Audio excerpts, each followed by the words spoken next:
Blake Stevenson to move the motion. Thank you, Sir Edward. It's a pleasure to serve under your chairmanship. I beg to move that this House has considered government support for the tourism industry, and it's a pleasure to do so during English Tourism Week, when people across the country will be celebrating all the fantastic tourism attractions that form part of the fabric of so many of our communities.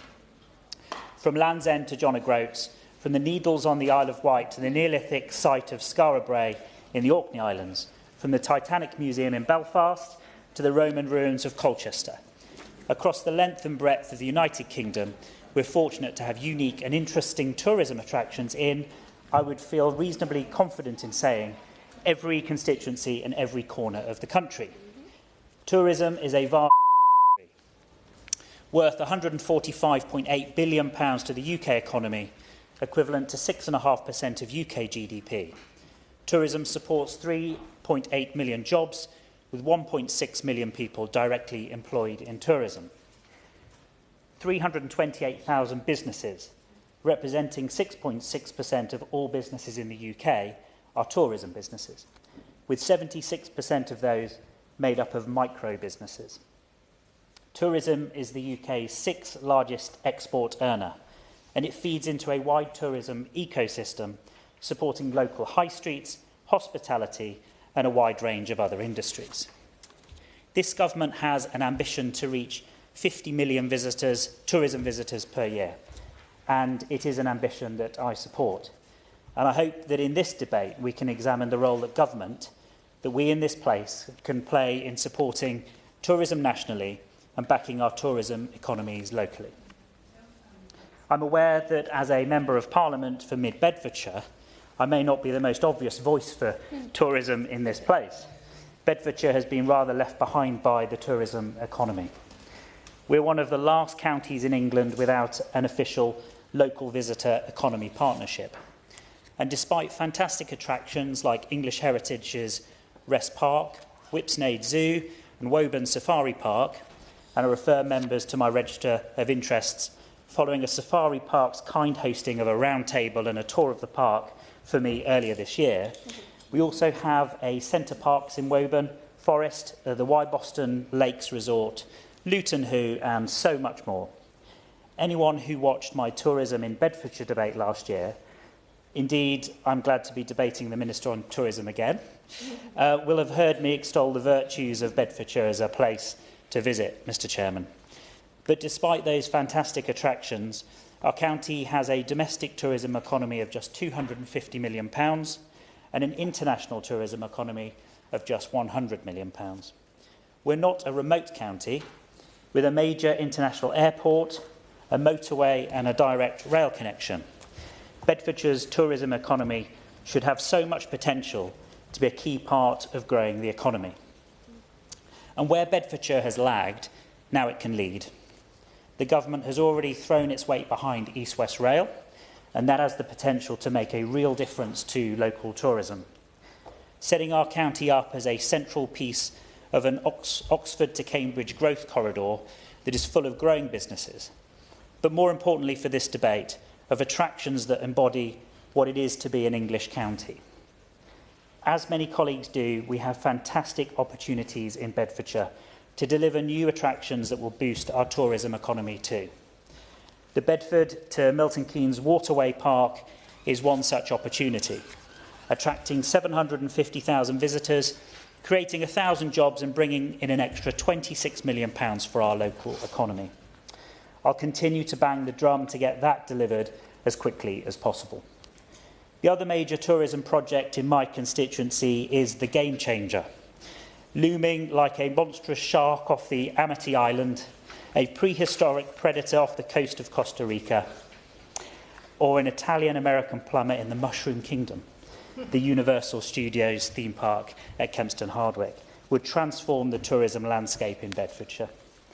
Universal is a game changer for Bedfordshire, but it is also a game changer for the whole UK tourism economy. Getting it right represents a £50 billion economic boost, 20,000 new jobs, 12 million more visitors every year. This government talks a good game on growth, it talks a good game on growing tourism, but the proof is in the pudding, and for this government, the pudding would have the words Universal Studios Bedfordshire written on it. I sincerely hope that they will get this over the line. But with or without Universal, it's become clear to me that the support available from government to promote our county is insufficient. Getting Bedfordshire an LVEP would help. Indeed, getting all counties lagging behind an LVEP would help enormously. But we must also ensure that tourism is a central consideration of English devolution. With proper prioritisation in the minds of new mayors and proper funding from local government to allow our regions to shout about all the fantastic reasons to come and stay a while. If the government wants to get tourism right, it must provide that funding centrally and resist the urge to consider local tourism taxes as a silver bullet. Local taxes have the allure for government of a problem handed down to devolution to handle, but they will make the UK even more uncompetitive, introducing additional costs and confusion for holidaymakers at home and abroad. I will gladly give way. I thank the honourable member for giving way and welcome his efforts, his bold efforts to bring Bedfordshire's tourism economy to the fore. Moving over to Cornwall, somewhere where our tourism economy is already very much at the fore, does he agree that it is perhaps, for those places, part of the mistake of somewhere like Cornwall to see the industry as a sort of be-all and end-all, something which, given the seasonality of employment that it can entail, the lack of infrastructure and the many opportunities beyond that, that it really must be recognised that it can on occasion be a mistake to bed it so centrally into our growth plans? I thank the Honourable Gentleman for that intervention. I think what's important for local economies is that they're balanced. And I recognise that in some parts of the country it feels like the economy is imbalanced and perhaps there are communities suffering from too many tourists, and I'm sure members, if they're going to speak, will talk about that in the context of Cornwall. So I thank the member for his intervention, and I would recognise that it's important that we have balanced economies throughout the United Kingdom. But certainly I think tourism has the potential to grow within the United Kingdom without the negative consequences I think the members opposite may wish to talk about. The cost of tourism is already far too high. Evidence from the World Economic Forum has put the UK 113th out of 119 countries on price competitiveness.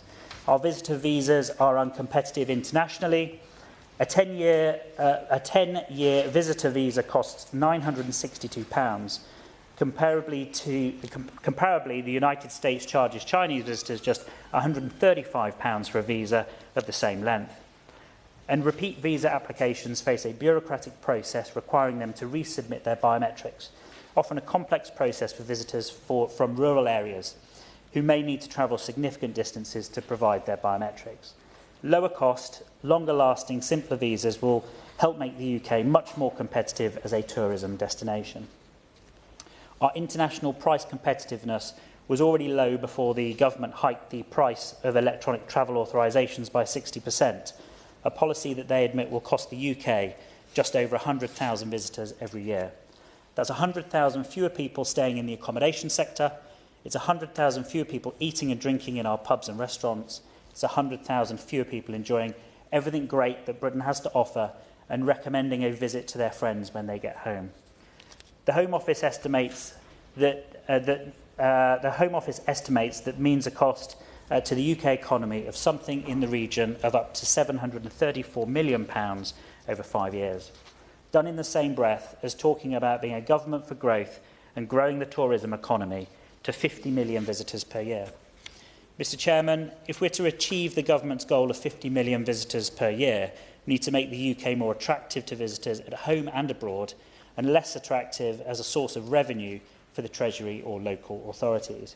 Because the evidence shows that for every 1% decrease in the cost of visiting the UK, the earnings of the UK's inbound tourism economy increased by 1.3%. And for every £74,300 increase in tourism revenue, a new full-time equivalent job is created in tourism. Tourism is a growth-generating machine that the government holds the keys to, but it is a machine that needs more careful maintenance than it's currently getting from this government. Since the general election, businesses in tourism and its supporting industries have faced significant government-imposed barriers to growth. Most notably, the government's decision to tax job creation and business expansion has left many tourism businesses putting their future plans on ice. Tourism businesses were already struggling, with 19% reporting that they're either in survival mode or performing quite badly. Profitability for tourism businesses is down. The decision to increase their employers' national insurance, taxing them for creating jobs and helping to grow the economy, all whilst reducing business rates relief, will have a devastating impact on the industry. If our tourism businesses fall, the attractiveness of visiting the UK falls with them. And tourism businesses are already falling. Just this month, we've seen a theme park in Wales close, citing national insurance as a contributing factor. As I mentioned earlier in my speech, Mr. Chairman, in Bedfordshire, we hope to be in the business of opening theme parks, not seeing them slip away. Because we know that where tourism thrives, it benefits the whole of the local economy, from accommodation providers to high street shops to pubs, cafes, museums and restaurants. When tourism succeeds and grows, it brings the whole of the local economy with it. When tourism fails, it puts at risk not just the future of UK tourism and the Minister's growth plan, but the whole ecosystem that it supports. The Great British Pub is a staple of British culture and a key attraction for visitors to the UK. Pubs like the Bell in Woburn, Oddfellows Arms in Toddington and the Star and Garter in Silsoe are a key part of what makes mid-Bedfordshire a great place to spend time. But 1 in 4 pubs believe their future may be untenable. And the government's £500 million hit to the cost of our pubs doing business will leave at least some of our destinations without the Great British Pub that is so attractive to visitors. I believe that the Minister is earnest in his desire to see 50 million visitors come to the UK each year, but I hope he will appreciate my concerns that we need to do more to ensure that there are thriving businesses here to provide things for those visitors to come here to see and do. I would like to see more focus from the government on supporting our best visitor attractions, including the Great British Pub and the British High Street. We must also ensure that the planning system protects and enhances our tourism offer. That means faster approvals for game changers like Universal, so that we can continue to be a fantastic place for projects and investment like that proposed in my constituency. It means better transport infrastructure across the whole country. Would my honourable friend give way? I would gladly give way. I thank my honourable friend for giving way, and I congratulate him on bringing this really important debate in National Tourism Week. Tourism in the fantastic county of Kent is worth around £4 billion per annum. It supports 77,000 jobs, and there is still unmet need.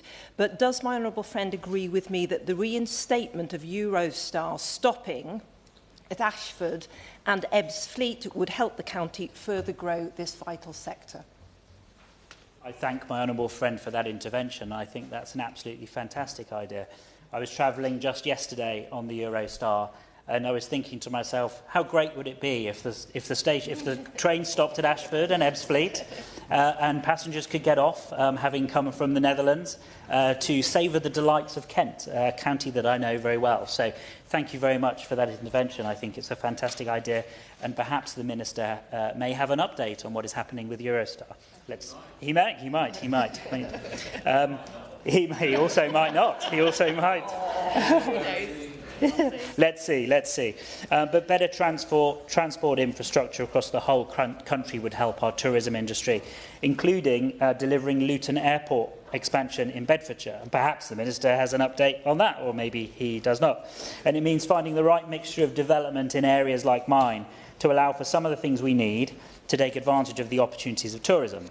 In particular, in Bedfordshire, we need more accommodation to ensure that people stay a while in our communities rather than visiting for a day, going somewhere else for the bulk of their visit.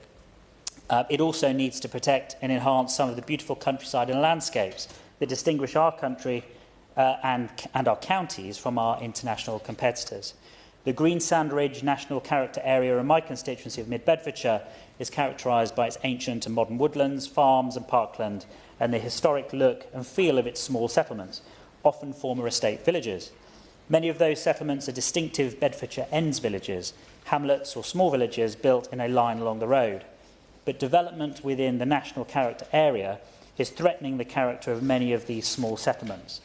We must make sure that delivering new development does not come at the expense of maintaining our communities as places where people from far and wide will be able to feel a sense of unique local character and pride. If our countryside and our towns become identikit places you could see anywhere, then people who want to experience them can go anywhere. We must embrace what makes Britain, and in my case certainly Bedfordshire, a great place to spend time.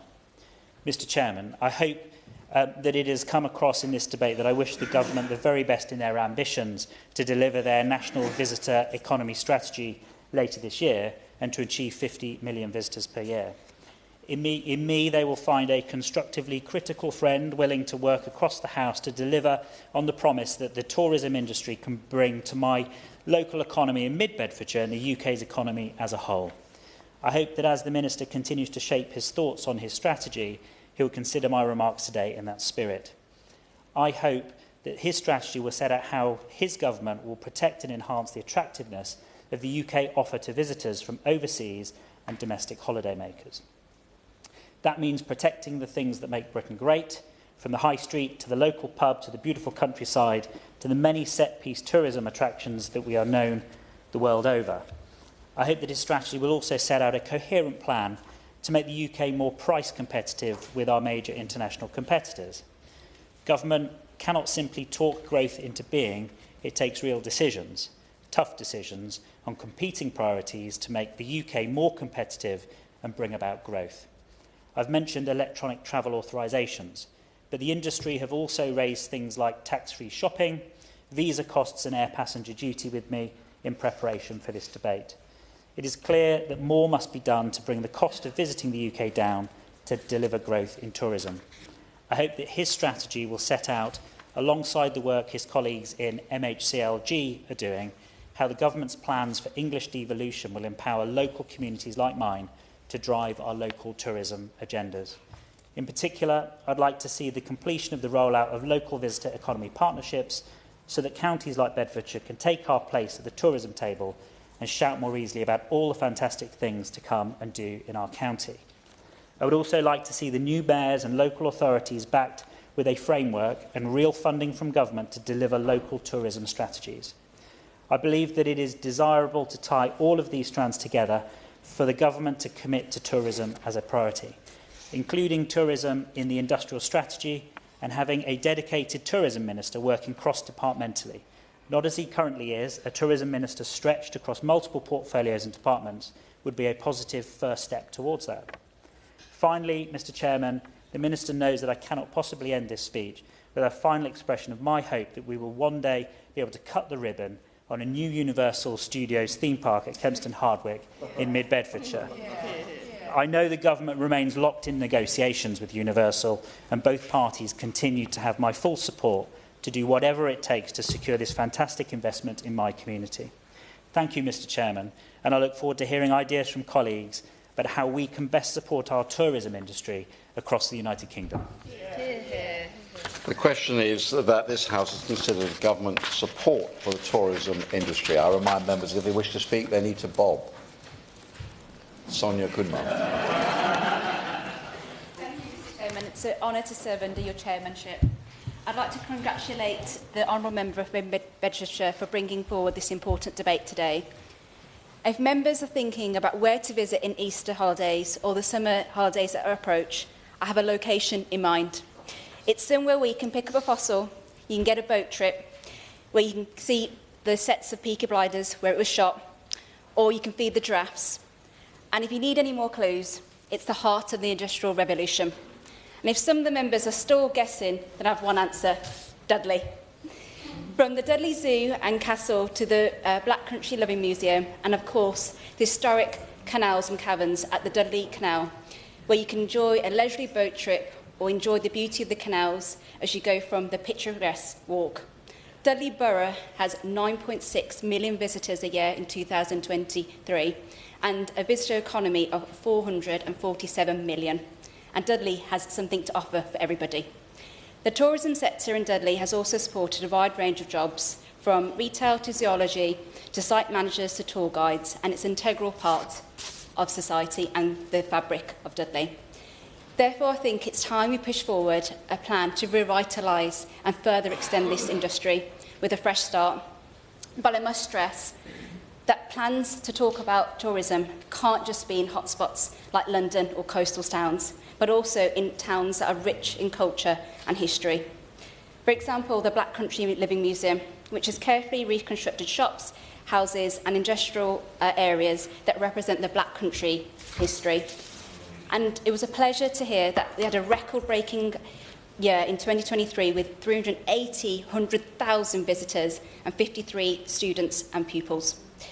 So, Mr Chairman, I want to say more visitors come to Dudley, but not just for the day, but also to stay overnight and expand the nighttime economy, so that our bars, restaurants can benefit from fantastic offerings that tourism industry can offer. And the nature of supporting the tourism sector, that is every £1 spent, it's multiplied by visitors spending money at attractions, restaurants, hotels, bars and taxis around the country and around the borough. And I believe that it's a remarkable opportunity that Dudley has to offer at the moment, which is in the Black Country and the Canal Trust. There's a unique area from the Dudley Canal Caverns to the Wren's Nest, which is a proposed plan by the Dudley Canal and Caverns. Would be great to connect both areas, which is a UNESCO World Heritage Site, and where you can take a fossil home, and it's a secret gem from the Black Country Museum to the canals and then to the Wren's Nest. And its prehistoric geology and nature is actually a beauty to be seen. And I believe that it should be more connected. The project is estimated to attract 500,000 tourists in the first 8 years of opening if it would be completed. So, Mr Chairman, it's integral to see Dudley from a different lens, where places of new meet old, and it's crucial that we recognise the value of the entire ecosystem, from small businesses, hotels, restaurants and larger attractions. But we need the government support to ensure that we have the resources and infrastructure to succeed. Stagnation in the tourism industry will come if we don't invest. And there's far too many empty shops in Dudley Town Centre that I believe will be supported by the tourism industry and which will attract more business to open. So to finish, I have two simple requests to the Minister. Firstly, will the Minister meet with me to discuss the fantastic project from Wren's Nest to the Dudley Canal to boost tourism in Dudley? And secondly, will the Minister work closely with our regional towns, such as Dudley, to ensure that they are the centre of this government's plans for tourism? I'm not going to impose a formal time limit, but there are 8 people trying to take part, so please be considerate when you give your speeches so everybody can get in. And I know somebody who would definitely be very considerate, David Mundell. Thank you, Sir Edward, and I will certainly try to be so. I want to make 2 general points and then a specific point as relates to my own constituency. And first, I want to welcome very much the announcement that the Tour de France will begin in Edinburgh. As I represent a very large constituency in the south of Scotland, it does seem to me inevitable that it would have to proceed through that constituency in order to reach England, and I therefore make that plea, particularly given that cycling has become so important to the Borders part of my constituency, with the Tweed Valley being a world-class mountain bike venue, and the mountain biking community have transformed the economy, particularly of the former mill town of Innerleithen. The second point is a more general one, that I think the government can do more, others can do more to ensure that tourists come out of London. The majority of tourists come into London.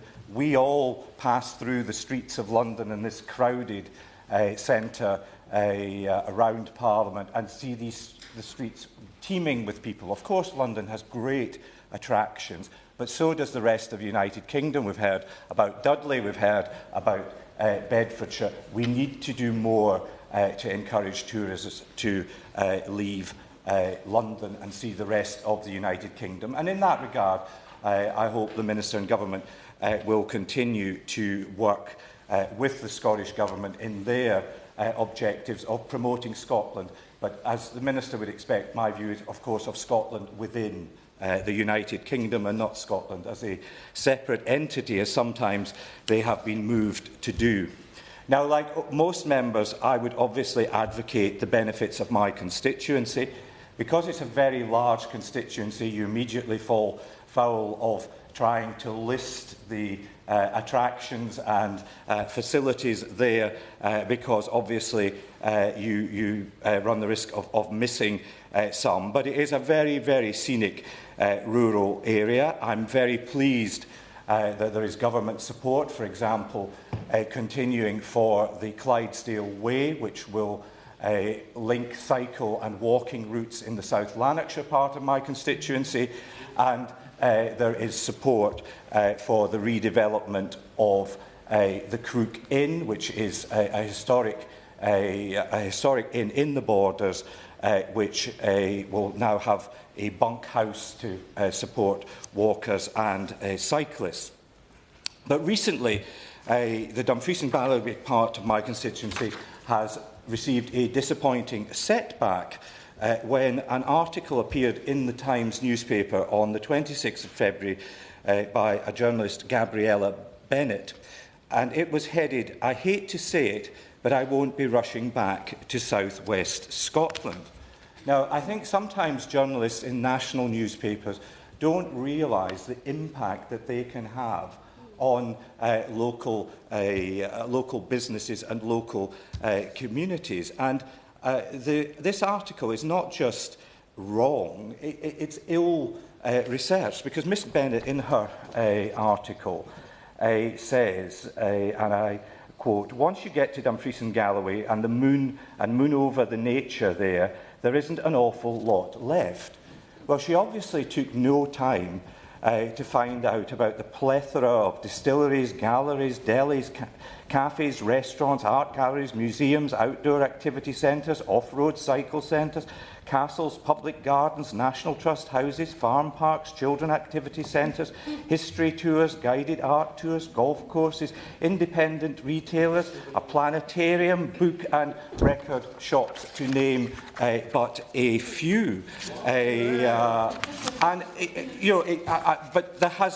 delighted to say that there has been a fight back, and an article appeared in the Times in response from Jane Morrison-Ross, the Chief Executive of South of Scotland Enterprise, which set out, "Please give South West Scotland a chance," in which she said Dumfries and Galloway has more to offer than cookie-cutter tourism. And that is exactly the position, is that it is a unique offering, but it is not the same offering that, for example, Universal Studios may offer to visitors, or indeed going to a historic industrial centre. Each of our communities has something unique to offer, and it should not be disparaged for the fact that you are remote and rural, and that you actually luxuriate in your rurality and the scenery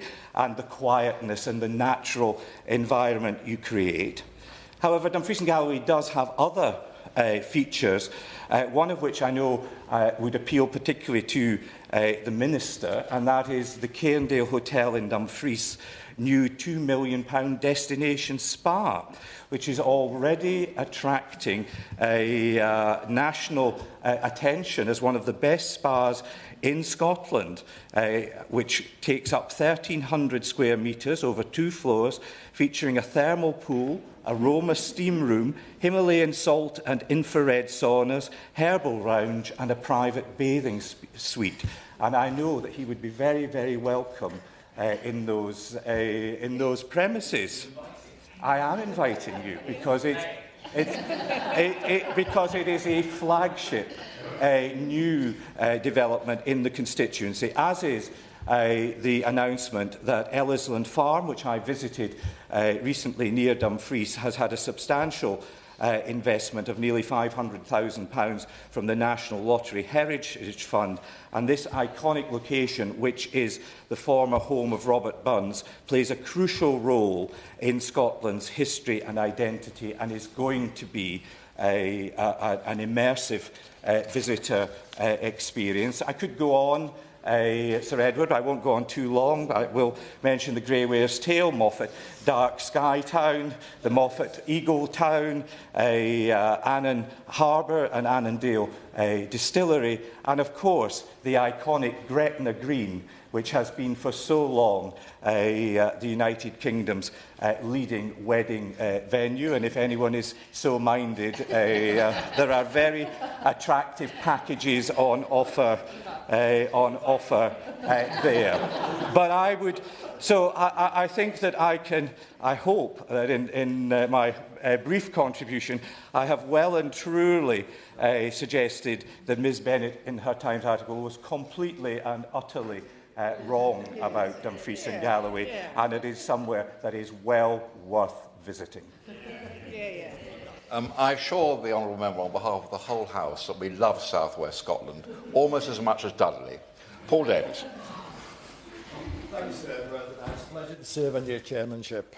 Tourism in England is a vibrant and essential part of the country's economy, offering a rich tapestry of historical landmarks, cultural experiences and natural beauty. From the bustling streets of London to the serene landscapes of the Lake District, England attracts millions of visitors each year. The UK Government plays a crucial role in supporting and promoting tourism, ensuring that the sector continues to thrive and contribute to the nation's prosperity. England is renowned for its diverse tourist attractions. London, the capital city, is a global hub of culture, history and entertainment.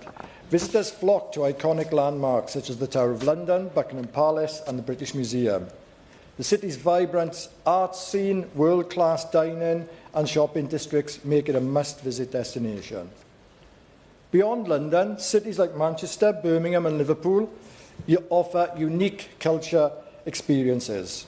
Manchester is known for its rich industrial heritage and vibrant music scene, while Birmingham boasts a vibrant and diverse culinary landscape and impressive architecture. Liverpool, of course, the birthplace of the Beatles, attracts music enthusiasts from all over the world. And the English countryside is equally captivating. The Lake District, a UNESCO World Heritage Site, offers stunning landscapes, hiking trails and picturesque villages. The Cotswolds, with its charming stone cottages and rolling hills, provides a quintessentially English experience. Coastal towns like Brighton, Polperro, Whitby offer beautiful beaches and a relaxed atmosphere. The UK Government recognises the importance of tourism and has implemented various initiatives to support the sector. The Tourism Sector Deal, introduced in 2019, aims to boost productivity and investment in tourism. This initiative includes the creation of tourism zones, which bring together local businesses and organisations to develop coordinated strategies for growth.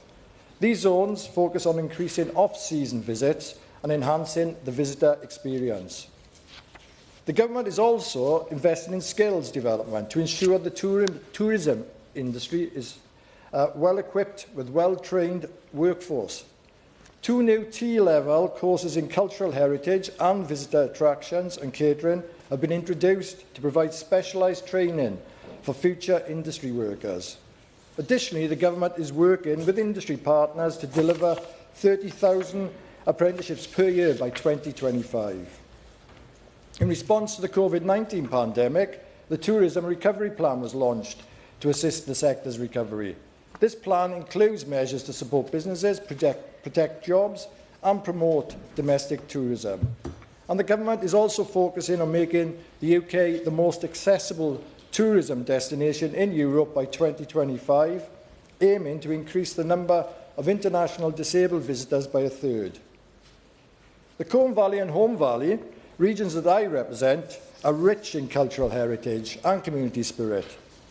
The Marsden Mechanics, an historic building in the village of Marsden, serves as a vibrant community hub, hosting a variety of events, workshops and performances. The canal in Slowett is another local gem, offering picturesque walks and boat trips that showcase the area's natural beauty. These valleys are also known for their lively festivals, which bring together residents and visitors alike.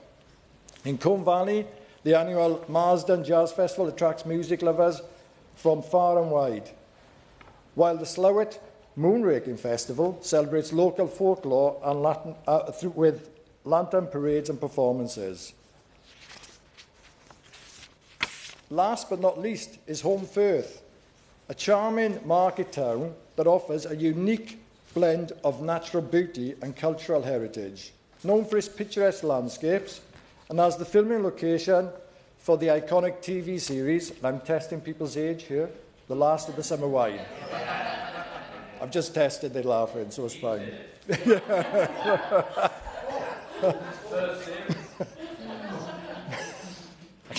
I can certainly not answer that one. Visitors to Home Firth can explore the winding streets, stone cottages, and of course the River Home, and have many art galleries, and of course festivals and live events, and the fantastic Picturedrome, which is an early 20th century cinema which now serves as a very popular venue for concerts and performances. And amazingly, we also have a vineyard, Home Firth Vineyard, which produces local wines, and this capitalises on the area's unique microclimate to create these particular wines. And of course, outdoor enthusiasts will enjoy the fantastic scenery, the fantastic walks, the hiking, and we have a wonderful facility called the Home Valley Camping and Caravan Park, which I visited quite recently. And that's ideally suited for people to come and enjoy all the wonders of the Home Valley. So in conclusion, tourism in England is a dynamic and vital sector supported by comprehensive government initiatives. From the bustling cities to the tranquil countryside, England offers a variety and a wealth of experiences for visitors.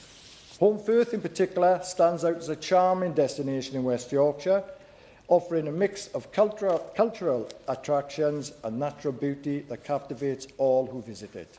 Thank you, Mr. Chair. Sarah Bull. Thank you, Sir Edward, and I congratulate my honourable friend for securing this important debate. The theme of English Tourism Week this year is supporting people and places to drive growth. And it's a sentiment that I fully support, and that's not just because it refers to driving and I have the world-famous Silverstone in my constituency, to which I refer members to my register of interest. Tourism does, however, bring so much to our areas.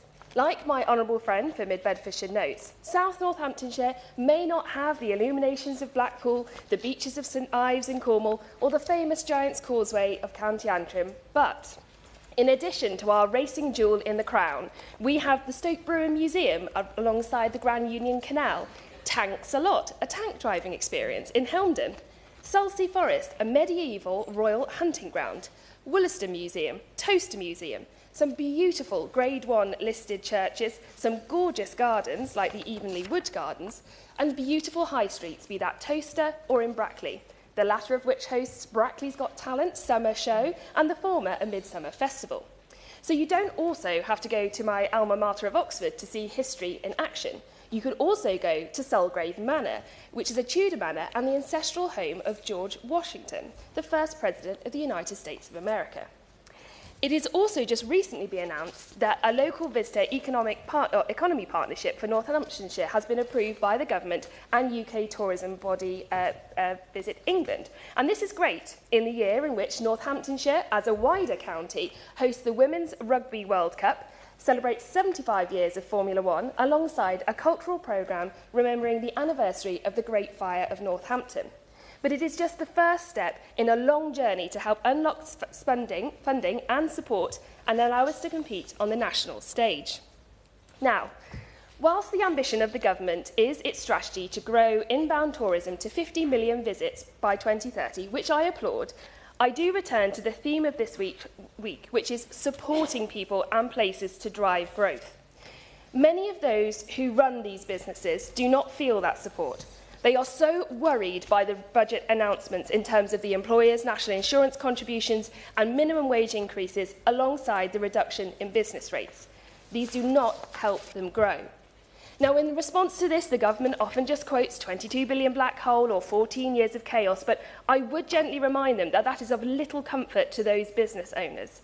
when the hard work of years is dismissed in a slogan whilst the government pushes on with harmful measures, it does not do justice to the worry that they are facing. So I implore the Minister to speak to the Chancellor ahead of her spring statement next week and ask her to think again about how she can support our employers and grow the businesses as they so desperately want, to hire the young workers and give them their first jobs in our local communities, all of which is slipping away under this government. I want my destinations to continue, unlike Oakwood Theme Park in Wales, as my honourable friend mentioned, which has announced its closure, and national insurance is a contributing factor. Our tourism is not just based on bricks and mortar, but it is the very people that run them, and we must remember them in all that we do. So, during this Easter recess coming up, please support your local pubs, take a day trip to your local tourist attraction and help preserve the heart of our local community. Anna Gellard. Thank you, Sir Edward, and I congratulate the Honourable Member for Mid-Bedfordshire for securing this debate.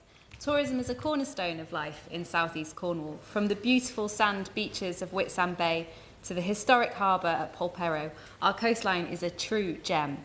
And visitors come to Looe for its fishing heritage and vibrant seafront, while the wild beauty of Bodmin Moor offers a stark contrast to those picture-perfect seaside towns. Port Eliot is a stunning house and gardens with a rich cultural tapestry, and together with surfing, sailing, hiking, or simply enjoying a Cornish pasty, with a sea view, South East Cornwall has something for everyone, attracting visitors from across the UK and internationally. And we're so proud to welcome visitors, while also we must ensure that tourism works for the people who live year-round in Cornwall and other coastal communities.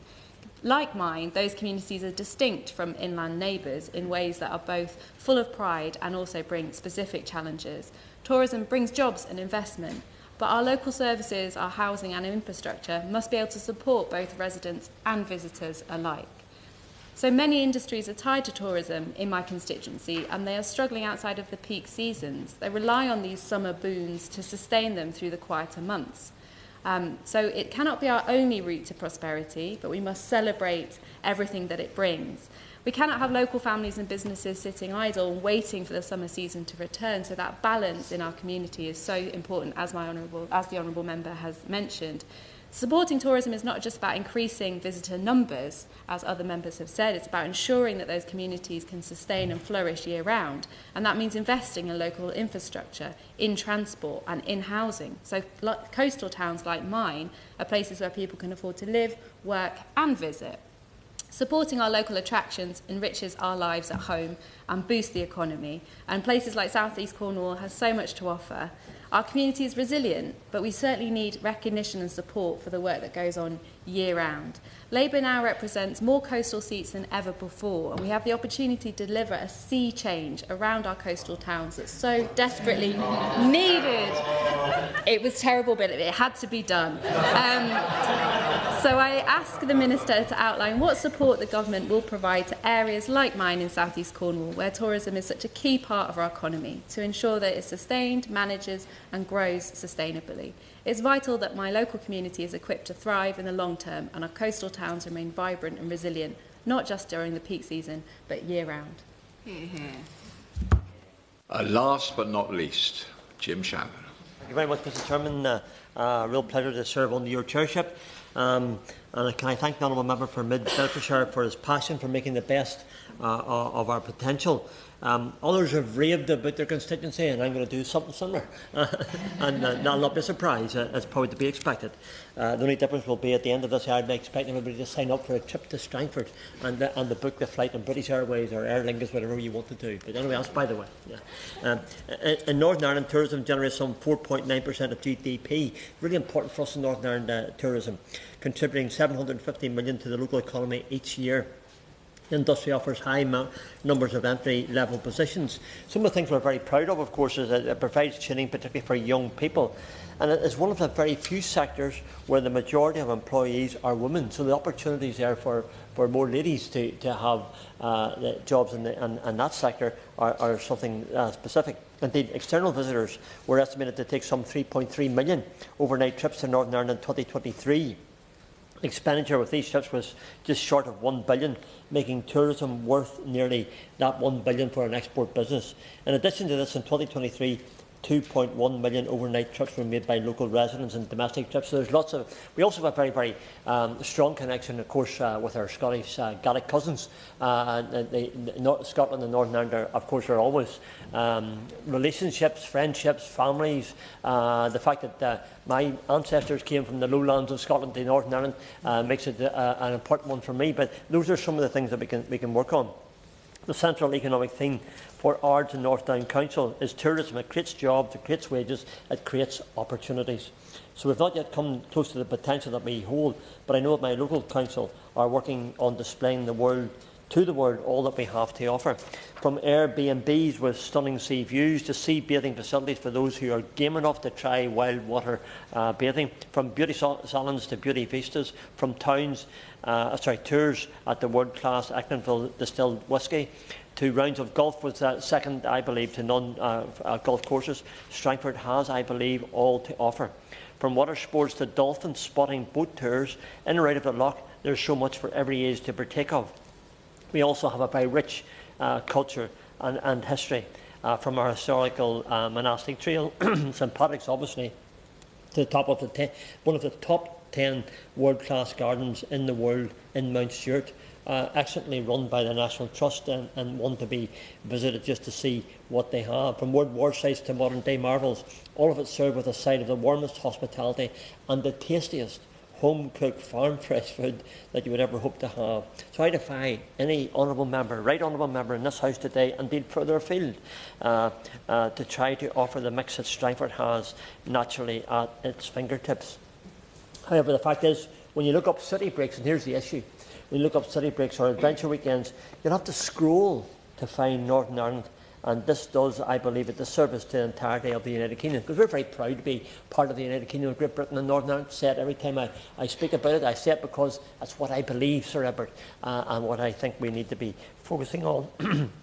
Whilst I recognise the benefit of an all-Ireland approach to tourism promotion on paper, in reality, we are the poor cousins, and this is why I'm asking our 4 strong nations to do more to promote each of our nations individually. England is more than London, the same as Northern Ireland is certainly more than the Giant's Causeway, as others have perhaps mentioned some of those things. As phenomenal as that is, we need, I believe, Sir Edward, to promote the quick-hour flight between London to Belfast connection. And what would help with that is the removal of APD. The honourable member, in his introduction, referred to air passenger duty as one of the issues that his constituents had brought to his attention when he was talking to them over the weekend. And cheaper flights. No one knows who comes to Northern Ireland on a break. No one who comes to Northern Ireland on a break regrets it. Most people just don't know it is an option. If you book your flights well in advance, you can get them for just slightly over 100. If I try to change my flight for tonight, it would cost me almost £500. I won't be doing it, of course, but I give that as an example of where where British Airways have you. I'm not sure if I can't use that terminology, so I wouldn't be appropriate. Sorry, but you know what I mean. But you probably all know what I'm going to say. I was going to say anyway, but I won't use that terminology at this time. The benefits of tourism are clear too. There must be no barriers to enjoying this United Kingdom as a whole. So I would ask. I wish the Minister really well, and he's got a keen interest in this. I'm not giving the Minister a big head. He shows his enthusiasm for this issue, and I know that when we seek the questions, we will get the answers that the Minister will give to us, and encourage us in our quest to have tourism very much at the top of where we are. Colleagues of mine made their way to St Patrick's Day events in Washington in an attempt to secure a two-way traffic of holidaymakers between the States and us. It's worth noting, none of the lady referred to one President of the United States. We in Northern Ireland can claim 18 of the Presidents of the United States who were Ulster Scots, who had their history, their cultural links, and very much our connection, we believe our historical connection, our cultural connections with the United States are special. It highlights our shared history and possibilities in the future, and it's hoped that the success of that trip will be seen in increased visitor numbers. I conclude with this, Sir Edward. The history of this nation is an attraction, but our biggest attraction, I believe, is the strength of the character of our people. There's nothing encouraged me as much as the people, and the people you meet, I say this, the people of Northern Ireland, but the people of Wales and of Scotland and of England as well, you meet, are always very hospitable, always very chatty, always engaging socially and always trying to help. That's the sort of nation we have. That's the sort of tourism we can build upon. So we can offer more people more opportunity to be involved in our tourism industry. And this rising tide will certainly lift all of the ships around this great United Kingdom of Great Britain and Northern Ireland and invigorate our tourism industry once more. Thanks so much. Liberal Democratic spokesman Sarah Olney. Thank you very much, Sir Edward. It's a pleasure to serve under your chairmanship. And can I also thank the Honourable Member for Mid-Bedfordshire for his work in securing this debate. I'm sure my husband, who's a Bedfordshire native, would have very much enjoyed his hymn to Bedfordshire. And it's been a real pleasure to be part of this debate and listening to various members from across the United Kingdom speak with such pride about their communities and really extol the virtues of a visit.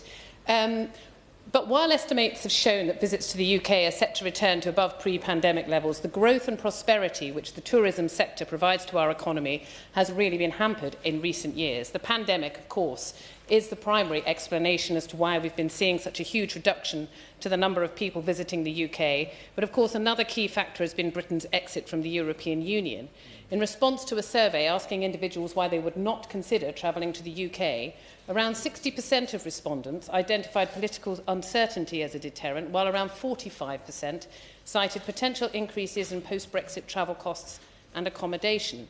The UK Tourism Centre directly employs approximately 3.1 million people, and businesses reliant on tourism generating revenue have reduced hiring rates since 2016. This has, of course, impacted people's livelihoods, as individuals reliant on the tourism industry have experienced heightened job insecurity due to the uncertainty that has been caused by both the pandemic and Brexit.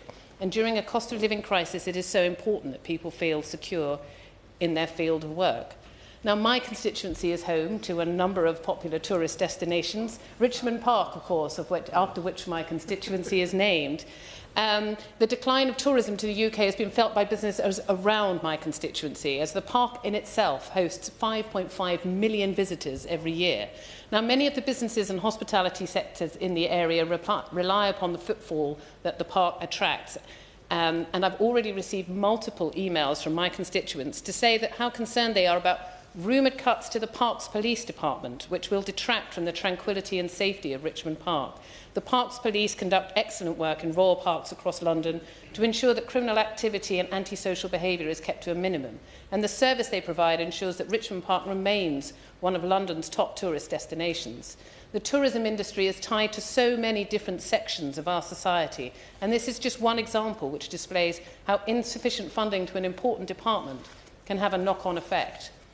I am, of course, also the proud representative of Kew Gardens, which is, according to the Association of Large Visitor Attractors, is the 13th most visited attraction in the UK, with just under 2 million visitors in 2023.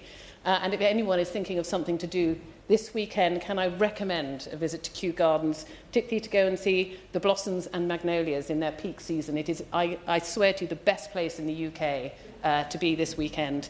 At the moment, they're accompanied by musical soundscape from students of the Royal College of Music, so it's well worth a visit.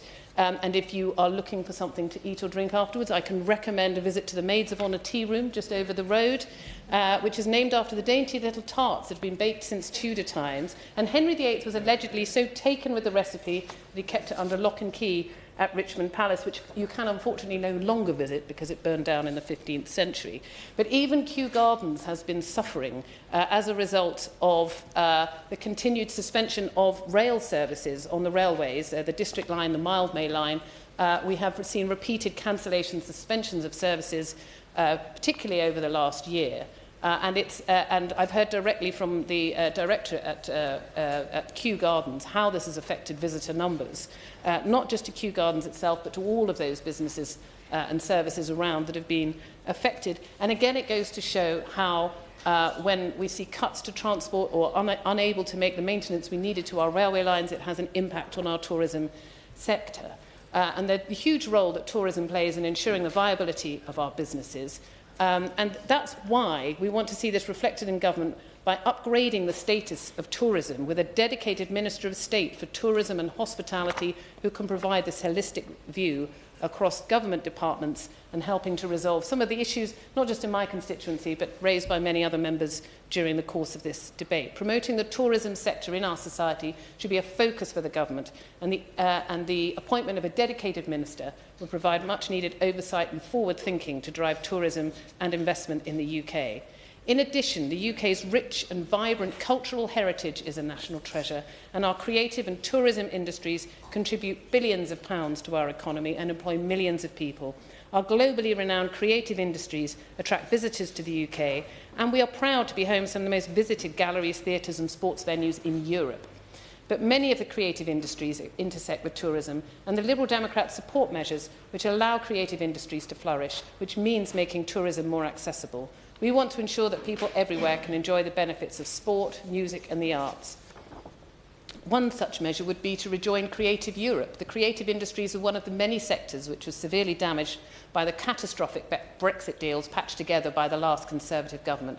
The increased red tape, unnecessary bureaucracy and increased costs associated with travel, trade and hiring have left many creative industries struggling. So I ask the Minister if he will commit to bolstering our tourism and support our cherished creative industries by committing to rejoin Creative Europe. But tourism does not just enrich us economically. The benefits of expanding our horizons would allow for opportunities more broadly. As the Minister will be aware, the previous government accepted an agreement allowing EU member state nationals visiting the UK to benefit from a 6-month visa waiver, while UK nationals are limited to a 90-day visa waiver when visiting the Schengen zone, again making tourism challenging for more people. A further example of the appalling deal that the previous Conservative government secured. In addressing this inequality and in bringing forward a more reciprocal agreement, we'd be able to encourage more people to travel and explore, broadening opportunities for all British people, which should be central to any government policy. And I take this opportunity to renew Liberal Democrat calls for the government to consider entering into a UK-EU youth mobility scheme. We've been talking about this a lot in Parliament, and I really want... We've had countless debates, and I have mentioned it on many occasions at Cabinet Office questions, my more usual home. And I would really urge the government, and indeed there is a scheduled petitions committee debate in this very hall on Monday afternoon, and we will doubtless be raising it again then. We are really keen the opportunities it would create for young people, and some of the pressures that the tourism industry are facing with regard to recruitment could be alleviated by considering the merits of a UK-EU youth mobility visa. To summarise, the tourism industry in the UK has been blighted by Britain's exit from the European Union and the catastrophic deal that the former government reached with our neighbours. This has impacted the viability of our businesses and the job security of millions of people, and I would encourage the government to take the steps outlined in my speech to help bolster our tourism sector. Thank you, Sir Edward. Opposition spokesman Saki Bhatti. Thank you, Mr. Chairman. It's a pleasure to serve under your chairmanship, and I want to start by praising some of the fantastic contributions that came today, and of course by congratulating my honourable friend for Mid Bedfordshire for securing this debate and making a passionate speech, not least for the Universal Studios Bedfordshire, I think he called it, and I wish him all the success in that. I also want to thank the honourable member for Dudley. Being someone who was born and brought up in Walsall, not too far from Dudley, I can attest to the wonderful black country and what Dudley has to offer. I thought she made a wonderful case for that. The member for Colne Valley took us on a tour of the whole of the UK, the urban and the rural, and that was very much appreciated. And my honourable friend from South Northamptonshire gave a wonderful tour of her constituency, and I'm torn between if I visit her constituency whether to drive tanks, visit Silverstone, or just have something at a much more gentler pace and visit some of those churches. We also had the honourable member for South East Cornwall talk about the very important issue of coastal towns and sustainable tourism, and our good friend, the friend of all of ours, the honourable friend for Strangford, who made a wonderful case for his constituency, and again he made the case for wild water bathing, which I guess the clue's in the name, golf and whiskey, which sounds like a perfect holiday, and I'm sure some will take it him up on that. But I wanted to single out my honourable friend for Dumfriesshire, Clydesdale and Tweeddale, who gave a wonderful, succinct tour of his constituency. And I hope, although I noticed I did not get an invite to the spa, I do want to recognise that how much of a champion he was, a one-man tourism champion for his constituency, and I certainly hope Gabriella Bennett was listening to that, and hopefully she will reconsider her views, and maybe he will give her a tour of the constituency as well. As we've heard today from a number of members, across all four corners of the UK, tourism is at the very heart of our local economies. Each region's unique and distinct history and heritage drives people from all over the world to visit the UK. Whether that's a golf trip to Scotland, the incredible Titanic Museum in Belfast, a walking holiday in the stunning Welsh Hills, or a trip to London, or anywhere else in England, there is something exciting to do wherever you are in the UK. In fact, just yesterday, in the glorious spring sunshine, the Shadow Secretary of State and I visited the Charterhouse in central London, with a fascinating history dating back to the 14th century. The Charterhouse now acts as both a museum but also a charity where it cares for people over the age of 60 and a venue for many different events, with the museum gaining support from the National Lottery Heritage Fund. As evidenced by my visit yesterday, we have a thriving heritage sector, in my view, unrivalled the world over. But there are so many other reasons to visit the UK. We have a wonderful hospitality and nightlife economy across the United Kingdom. We have incredible sports venues and competitions, and we have some of the most remarkable natural landscapes in the world. In England alone, the tourism sector contributes more than £70 billion to the UK economy annually and employs more than 1.6 million people directly, with millions more benefiting indirectly. For many of these people, these jobs are essential lifelines. There are thousands of students and other part-time workers who work hard all summer to give themselves that extra bit of cash over the academic year. Some of our retirees busy themselves in the week by volunteering at a local museum or a stately home. To put it simply, the UK's tourism sector impacts us all, and we should be incredibly proud of it. That's why English Tourism Week is a critical opportunity to celebrate, and I thank the Honourable Member for Mid Bedfordshire again for tabling this debate at such an apt time in the calendar. The government has an ambition to achieve 50 million visits, and I support them in that ambition, but they are yet to unveil a clear strategy in that. And so I look forward to hearing more about that, and I'm sure the Minister will enlighten us in terms of how he is progressing in terms of releasing that strategy. There are many thousands of businesses that will rely heavily on a thriving tourism sector, and it is urgent that the government do all it can to help champion it. But as my honourable friend for Northamptonshire alluded to, I must also look at the impact of the recent budget. Many members from across the House have championed tourism in their constituencies, but it's impossible to ignore the dark cloud that looms over the tourism industry. Inevitably, the disastrous budget by the Chancellor has created a perfect storm for the UK's tourism sector. The Shadow Culture, Media and Sport team, all of us, hosted a roundtable in February, and we heard from representatives across the UK tourism sector who were deeply concerned about the rising cost of national insurance contributions. It's estimated that the hospitality industry will incur an extra £1 billion worth of costs for 774,000 workers who will be newly eligible for employers' national insurance when the Chancellor's tax rises kick in April. In particular, it appears the lowering of the threshold will cause enormous damage to the industry. So don't take this from me. Take this from the Chief Executive of UK Hospitality, Kate Nichols, who has said the change to employer NICs is one of the most regressive tax changes ever. Perhaps the Minister may comment on that, because that is a serious concern that many people in the hospitality and tourism sector are raising with us. My honourable friend from Mid Bedfordshire raised the important issue of pubs, and I certainly hope the Minister can also talk about certainly their concerns that they've raised. But it's not just the rise in national insurance contributions that will have a huge impact on the tourism sector. The Shadow the Culture, Media and Sport team have also heard from representatives of some of the UK's most recognisable historic houses, some of the stately homes, at a recent roundtable that we hosted, where they articulated the devastating impact of business property relief changes and also agricultural property relief changes. Given that the government have set a target of 50 million annual visitors by 2050, and that 2030, sorry, and that almost a quarter of respondents on Britain's most recent sentiment tracker said they would visit a heritage site on their next trip. We cannot afford to put our heritage at risk, but I fear Labour are doing exactly that. Historic Houses, December 2024, their survey found that 87% of respondents would be impacted by the changes to BPR and APR. This will mean cash that will be diverted from business investment, from salaries, from repairs and maintenance. And staggeringly, 41% of respondents said they will have to make redundancies or freeze the hiring of new staff. This might mean that some of our most beloved heritage sites are less sustainable and less attractive to foreign visitors, less able to recruit local staff, often in rural areas, and are less likely to remain open for the public to better understand Britain's rich history. Crucially, these sites, many of them, are vital to rural communities, and now they are being put at risk, which means so are those communities.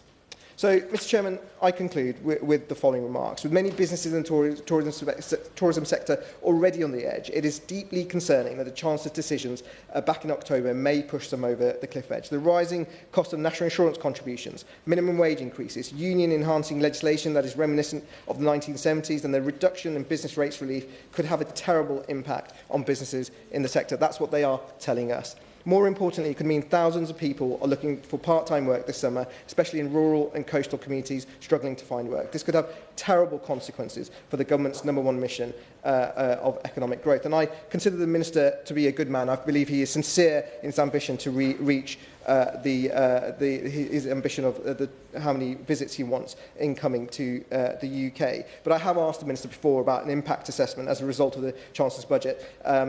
He has not been so forthcoming with that. Perhaps today will be the day that he will share some of those figures and the impact of that budget on the tourism sectors. Across this House, we all agree that tourism is vital for our constituents. We support the Minister's ambitions to attract 50 million visitors to the UK by 2030. But the actions his government are taking may well do the complete opposite. And I hope the Minister can reassure the House and the sector that he will fight for the tourism industry, because we on this side of the House will continue to do so. Minister Chris Brown. Sir Edward, it's a delight to see you there, and nobody's mentioned Gainsborough Old Hall, one of the most beautiful sites in the building. Can I warmly congratulate the Honourable Member for Mid-Bedfordshire? This is Blake 2. I think this is the second debate that we've had on this subject since he's arrived in the House, so I commend him for his dedication to these issues around tourism. He congratulated the government on its commitment to the East-West Rail and to the Oxford-Cambridge corridor, which I think will be an important driver of growth in his constituency. And many people have said, I simply don't understand why previous governments didn't get around to doing this. I note the poker face that the Shadow Minister is adopting at the moment. He knows, I'm afraid, that I can't go very far in what I can say about Universal Studios. I've said before that the theme park will be absolutely transformational. One of the key aspects, as I pointed out to the executives who were over a couple of weeks ago with whom I met, and I hope I'll be meeting again soon, one of the key aspects of the site is that 80% of the population is within 2 hours travel. So it's both for international visitors and for UK visitors. It will be a very dramatic, significant addition to our portfolio in the UK, and I very much hope, as he said, that we can get it over the line. Now, I could take offence in that he demands that there should be a dedicated tourism minister, but I've decided that he's already got one, so that's fine. I am a dedicated tourism minister. I'm absolutely determined to make sure that we make a difference in this territory. When I was a member on the backbenches, I was always calling for new ministers for this, that, and the other thing. But one of the things about the UK is that we have more ministers than France and Germany put together, or for that matter, Australia, India, and New Zealand put together. So I think sometimes the constant demand for separate ministries is a mistake, not least because of the connections that sometimes, as the Honourable Member for Richmond Park pointed out, between tourism and the creative industries are so significant that I think it would be a mistake, actually, to separate them off. You need to make sure that you're making that big argument on behalf of a very large sector, rather than hiving tourism off to a separate part. My honourable friend for Dudley, she's written to me as well, and I'm going to try and respond to her as fast as I can. She's absolutely right. That sounds like a perfectly good idea. Now, some of the responsibility for what she's talking about lies with DEFRA, some lies with DCMS, but there's no reason why we couldn't have joined-up government, is there? And if we had joined-up government, then we might have a joined-up geopark as well. So that's one of the things that I will look at for her. The honourable member for Dumfriesshire, Clydesdale and Tweeddale made a very good point. It's really important that we work with Scotland. Scotland has managed something that some other parts of the UK haven't, which is to have its own brand identity when it comes to international tourism, and I think we need to build on that. So I'm very happy to work with the government there. I've already been to a spa in Scotland this year, I'm afraid. He wasn't there. It was at the Cameron House Hotel up by Loch Lomond, and we went out on a boat in the middle of Loch Lomond. It was the coldest day you can imagine, and yet the glass of champagne was very, very welcome. My honourable friend for Colne Valley pointed out, I think, that the honourable member for Clydesdale was in the original series of... he pointed out that as many others have, that one of the key drivers for tourism, both domestic and international now, is visiting places where films and TV programmes have been made. And that's a joy, I think, for a great many people in the UK. I've often wondered whether we shouldn't have a kind of, at Heathrow or at any of our ports, we shouldn't have a kind of actor greeting. I don't know whether it should be Daniel Craig as James Bond, or it should be Olivia Colman, or Anjoa Ando, or who it should be. But that is, in a sense, part of what people are coming to the UK for. The Honourable Lady for South NorthAnts referred to Silverstone. It's obviously a key part of what we do in the UK really, really well. Building, actually, on science, innovation and technology, as well as sport and tourism. And we need to do better at that as well. My honourable friend for South East Cornwall, what a delight to say my honourable friend for South East Cornwall.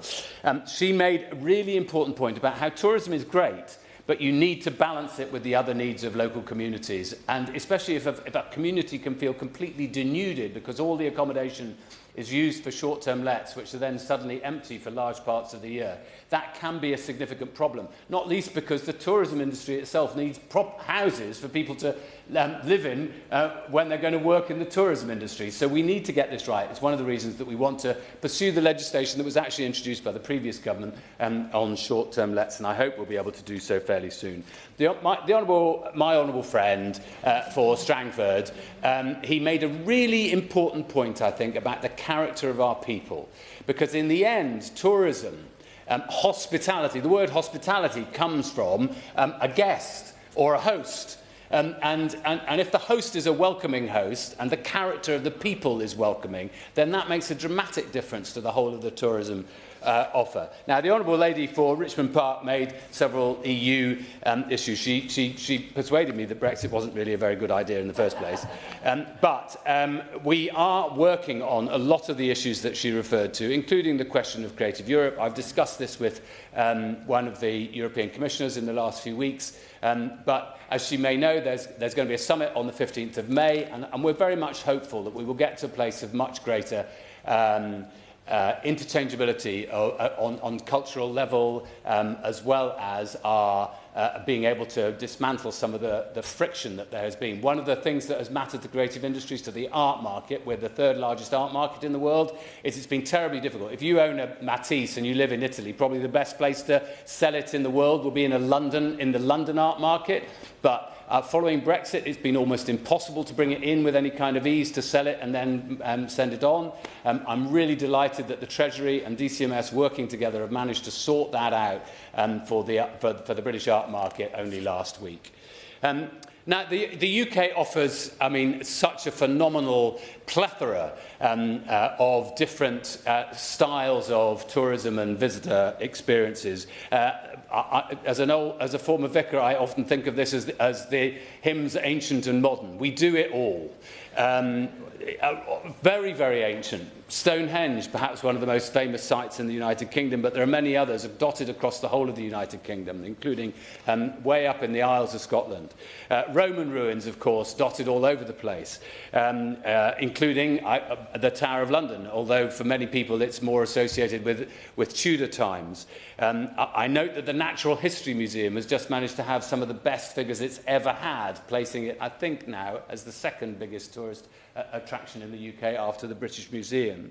But many people want to go and see The Angel of the North, a piece by one of our modern great artists, or they want to go to the Eden Project, or so many other places across the UK that are absolutely brand spanking new.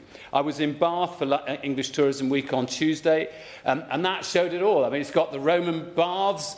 I didn't go in this time as a minister. I didn't think it would be entirely appropriate to get in my bathers. But it's also 250th anniversary of Jane Austen.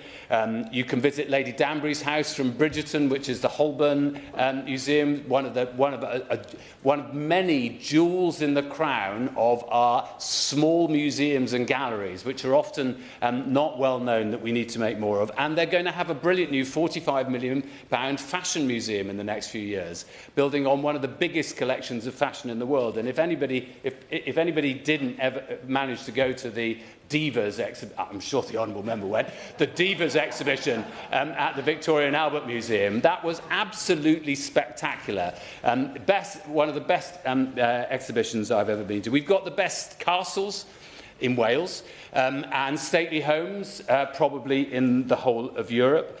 We are phenomenally good at putting on live events, whether it's theatre, and I don't just mean the London Theatre, where you can see some of the best productions in the world, some of the most famous actors on the stage live. I recently saw Rami Malek, great production of Oedipus at the Old Vic, but you can also probably see those performances much cheaper than you would see them on Broadway in the United States of America. But also in Leeds, Nottingham, Bath, Chichester, all over the country there are theatres that are putting on magnificent productions. And of course we have comedy, which is often forgotten as part of our creative industries as well.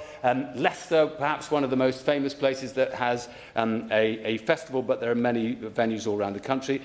Great music gigs, Coldplay, one of the most successful live giggers last year, and bringing in thousands. When I met my Italian opposite number in Naples, I asked him, what can I do for Italy? He said, get me tickets for Oasis. And it's not just large venues where you can see Pink and Sam Fender, for instance, in Newcastle and at the Stadium of Light, but it's small venues as well. FKA Twigs is performing in a tiny venue tomorrow night, just 200 people, and that's just as important for many people as the big venues. Football, the Honourable Member referred to the Tour de France. Sport in general is a very important part of the way we do our tourism too, and of course then nature. We've already had reference to the Lake District, but the Munros in Scotland, the Jurassic Coast, the Clean Peninsula or the Gower Peninsula, and one of my favourites, Lindisfarne, perhaps one of the most beautiful, sacred and holy places in the whole of our country and in Europe. What do we need to do? Many members have referred to the fact that we need to get to 50 million international visitors by 2030. That's money coming into the UK, us earning foreign cash, really important. We have to have a national strategy. We've never had a national strategy before. I think this would... If I manage to get this national strategy to pass, I hope the Honourable Gentleman will withdraw his demand for a dedicated, or for the sacking of this minister and having a dedicated one. We've set up a Visitor Economy Council. We had our first meeting. We've got subcommittees working away on specific elements within that. We're going to have a bigger council meeting with a wider conference, working conference in a couple of weeks' time in Birmingham. I think we need to improve the end-to-end visit. If any honourable members have got off at Gatwick recently, got off a plane at Gatwick recently and tried to get on a train, I've said this before, but I defy anybody, unless they've got 3 PhDs, well, it's probably even worse if you've got 3 PhDs, but I defy you to understand what is the right train to get on with the right tickets at Gatwick. We need to make these experiences far easier. I'd also say that Leeds station is completely incomprehensible. I have no idea how to get out of the station. It's like a completely impossible conundrum. We need to improve that. We need to get better at languages so that all the languages that international visitors might need are not just available in Bicester Village, but in many other places across the whole of the United Kingdom as well, because that's a part of our welcome. I'd love us to be able to sort out a decent transport system to Stratford-upon-Avon. One of the great places for many millions to travel to and visit, and not just because of the theatre and the connection to Shakespeare, but many other reasons as well. Great hospitality there, but very difficult to get to by public transport.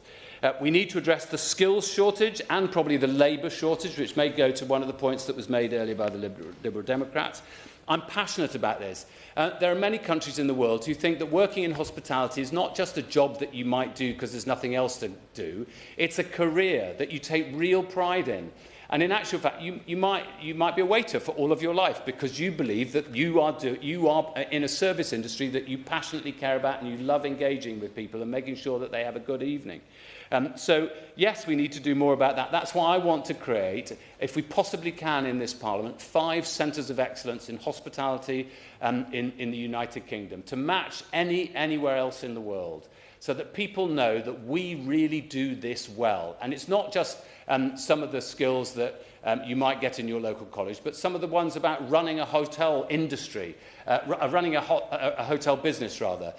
Maybe it's about management, or it might be about marketing. It might be all the different elements that make for really good tourism. I want to make the Honourable Member for Bedfordshire referred to all 650 constituencies. Well, he's right, and that's why we want to develop. We've already got 38 local visitor economy partnerships in England. That's nearly all of England, but oddly enough, it's not his patch. And we really want to make sure that we develop that across the whole of England and build then with the home nations on being able to have a full national strategy. And I'm fascinated by the destination development partnerships that have been growing up. For instance, in the North East, where you bind together a whole region to be able to address some of the issues that you can't just address town by town. I want a real welcome and a quality experience for every single person, whether they're a domestic visitor. We've got to look specifically at some of the issues that affect coastal areas and some of the historic areas where people used to go on holiday in this country and do so less. I think we've got to do something about mobile coverage. I mean, it's just embarrassing. I was in Godalming the other day, and there was absolutely no mobile coverage in the centre of town. So you couldn't even park a car because you couldn't download an app to be able to do so, let alone find your way to Busbridge Village Hall, which is where I was trying to find. We need to be proud about our food and our drink. I'm passionate about this. We have better cheese and sparkling wine than France. Categorically proven now. I mean, I love Italy in many, many different ways, but it only has one pudding, really, doesn't it? Tiramisu. We've got Sussex Pond pudding, jam roly-poly, apple pie, apple dumpling, apple crumble, apple cobbler, Bakewell tart, bread and butter pudding, summer pudding, queen of puddings, banoffee pie, Eton mess, Eve's pudding, tipsy laird, Cranachan, treacle tart, figgy pudding, junket, lots of that, lardy cake, knickerbocker glory, rice pudding, Shrewsbury cake, and spotted dick. And that's to say nothing about Eton mess and trifle. We can beat the world when it comes to puddings and to food, and we should be proud of it, of course. Well, I'm very disappointed that the right honourable gentleman has listed out Ecclefechan tart, which is a delicacy from the community of Ecclefechan in my constituency. It's a treacle-based tart. It's only because I'd written it down and I couldn't read my own handwriting. I want to say one final thing at Sir Edward, which is, no, two final things, actually. First of all, of course, I recognise the problems that the industry faces, and I'm seeking to address many of those. There are two ways of looking at what we've done for the hospitality industry. Obviously, they had 70% relief on business rates, but that wasn't guaranteed for the future at all. It was going to be going down to 0, and we're keeping it at 40, and we're committed to that. I think that's important. Yes, I accept that there are difficulties for many in relation to the minimum wage. I still think it's important that we should pay people properly in this industry, because that's part of changing this this industry into one where it's not just a job, it's also a career, and people can take pride in it. And of course, I recognise that the national insurance contributions issue will be a significant cost to many. But also, of course, we need to bear in mind the additional expenditure that we are able to bring to bear on so many different aspects of the British economy and of our public services that comes from the money that brings in. My final point. I think we need to embrace our history better. There are lots of things that we do magnificently when we talk about our history, and sometimes the television programmes that we put on, like Wolf Hall, enhance that, and that's brilliant and wonderful. We have a responsibility for our museums and our galleries, and sometimes places like the British Museum are able to show, unlike any other museum in the world, the whole of the world to the world, and that is a great opportunity. But I just note that Lord Ashcroft has a phenomenal collection of Victoria Crosses. They're he's got the largest collection in the world. They've been sitting in the Imperial War Museum for a while. They've been very well attended. Everybody absolutely adores not just the medals themselves, but the stories, of course, that go behind them. I'm passionate about trying to find a new home for that collection. I've been talking to Lord Ashcroft, and I'm determined to do so. So if anybody in the room has got some ideas on how we could find a new home for that Victoria Cross collection, because I know that there'll be people from across the whole of the Commonwealth and the whole of the world who would want to see that collection in a permanent home, then please do get in touch. With that, I commend the honourable member, and I beg him to withdraw his demand that I be sacked. Blake Stevenson to wind up. Thank you, Sir Edward, Minister Bryant, and honourable members and friends who have joined us today to debate the government strategies to support the tourism industry. I was delighted to secure this important debate in English Tourism Week, but even more delighted that members from across the United Kingdom came and we had a debate and we learned all sorts of things about the United Kingdom. We didn't just confine ourselves to England. It's a week when we rightly celebrate the brilliant tourism attractions right across our country, but also an opportune time for us as parliamentarians to reflect on the valuable contribution tourism makes to our local economies. I very much enjoyed the tour throughout the UK. I'm not sure whether I would prefer to go dolphin spotting and whiskey drinking in Northern Ireland, and I'm not sure which order you're supposed to do it in, or go to the spa in Scotland alone, not with other members, perhaps. All of us in this place will have businesses, venues and attractions which benefit from a vibrant tourism economy.